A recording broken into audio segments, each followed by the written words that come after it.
Perang Salib adalah salah satu pertempuran paling besar yang pernah terjadi dalam sejarah dunia. Perang Salib terjadi pada abad pertengahan dan melibatkan kekuatan Eropa melawan kekuatan Muslim.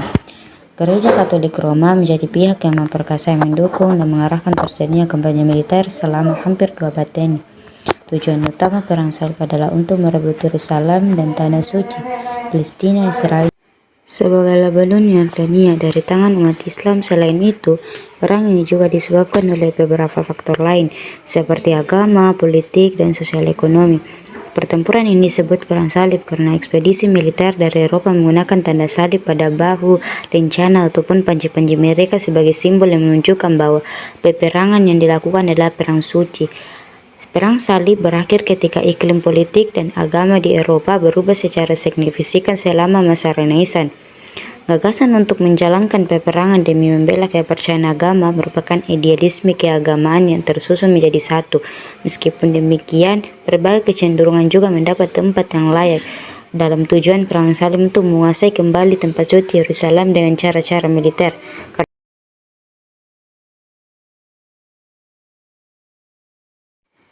Perang Salib adalah serangkaian perang agama yang dikobarkan pada tahun 1095 oleh Gereja Katolik Roma. Mereka melanjutkan dalam berbagai bentuk selama berabad-abad.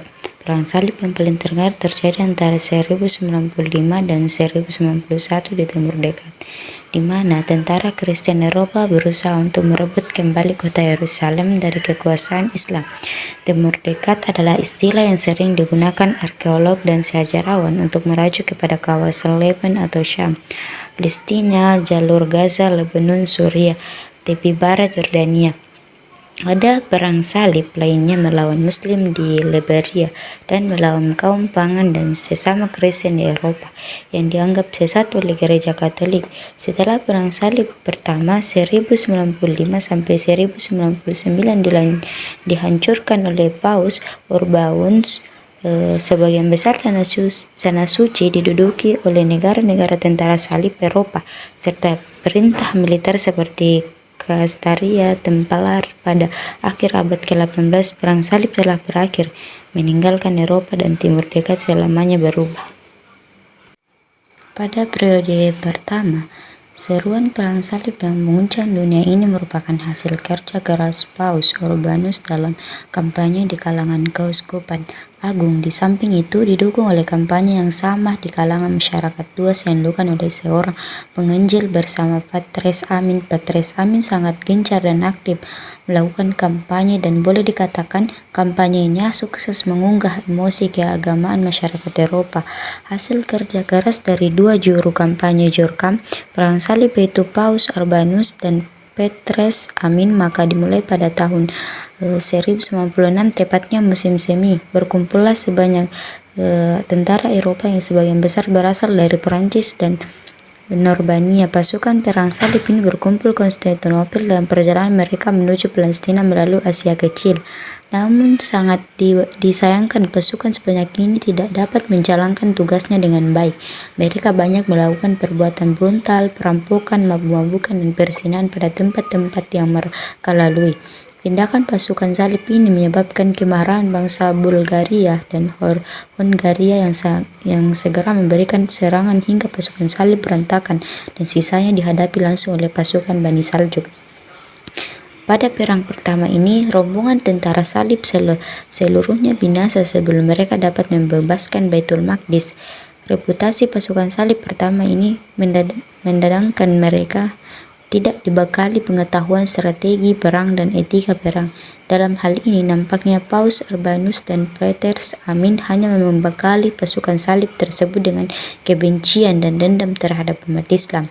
Hancurnya pasukan salib pertama segera disusul oleh bangkitnya pasukan salib berikutnya setahun kemudian, yaitu pada tahun 1097.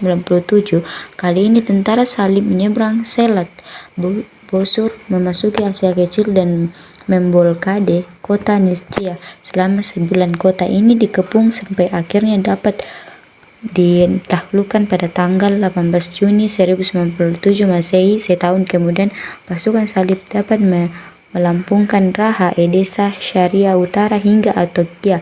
12 pada bulan Juni 1099 bergerak lagi tentara salib.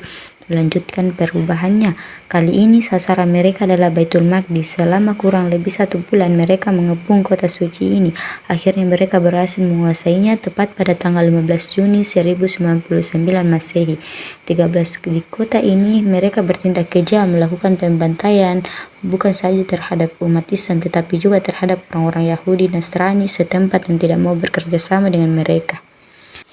Pada periode kedua, periode ini merupakan periode kebangkitan umat Islam setelah menderita kekalahan melawan kekuatan tentara salib yang dapat menguasai kembali Syria dan Palestina pada tahun 1144 Masehi di bawah pimpinan Imad al-Adin Zangki. Tentara Islam berjuang dengan sungguh-sungguh merebut kembali beberapa kota yang jatuh ke tentara salib, antara lain Aleppo, Hamimah, dan kota-kota lainnya hingga Edessa 16 pada tahun 1146 Masehi. Imad al-Adin Zaki wafat, maka perjuangan dilanjutkan oleh putranya bernama Nur al-Adin Zaki. Di bawahnya pemimpinnya beberapa kota di sekitar Antokia dapat dikuasai pada tahun 1149 Masehi.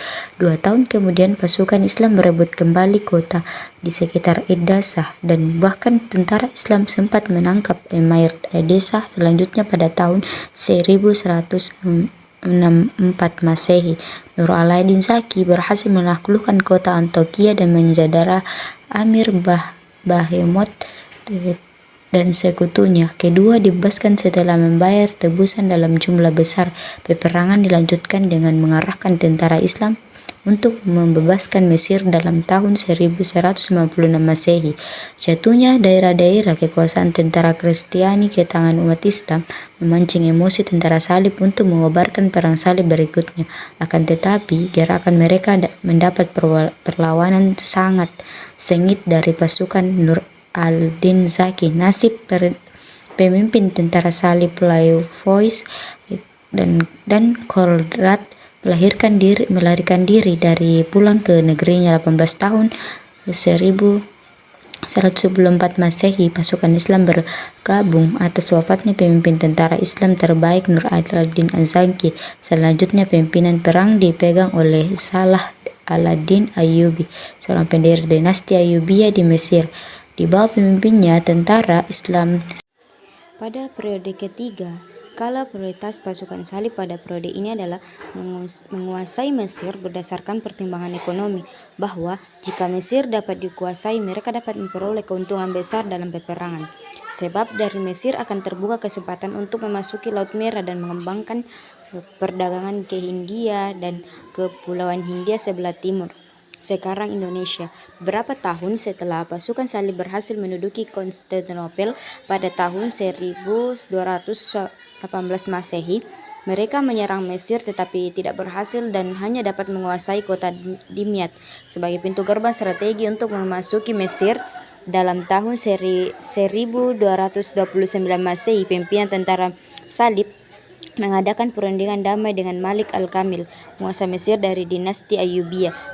Isi perjanjian tersebut adalah Baitul Maqdis diserahkan ke tentara salib dan sebagai gantinya Dimyat diserahkan kepada tentara Islam. Dengan didatanginya perjanjian tersebut, Baitul Maqdis kembali ke pangkuan perang salib dengan Firdaus sebagai rajanya. Tetapi setelah melalui beberapa pertempuran melawan tentara salib, Baitul Maqdis dapat direbut kembali oleh penguasa dinasti Ayyubiyah Al-Malik Al-Saleh, putra Malik pada tahun 1247 Masehi. Perlawanan tentara salib dilanjutkan oleh dinasti Mamalik.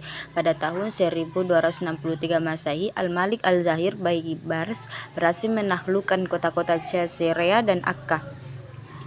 Adapun sisa-sisa tentara salib selanjutnya melarikan diri melalui jalan laut dan kebanyakan mereka mengungsi ke Cyprus. Kemenangan demi kemenangan yang diraih tentara Islam pada periode terakhir ini sangat didukung oleh pemimpin perang yang tangguh dan berani.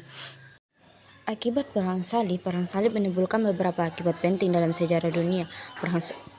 Perang salib membawa Eropa ke dalam kontak langsung dengan dunia muslim dan terjadinya hubungan antara timur dan barat.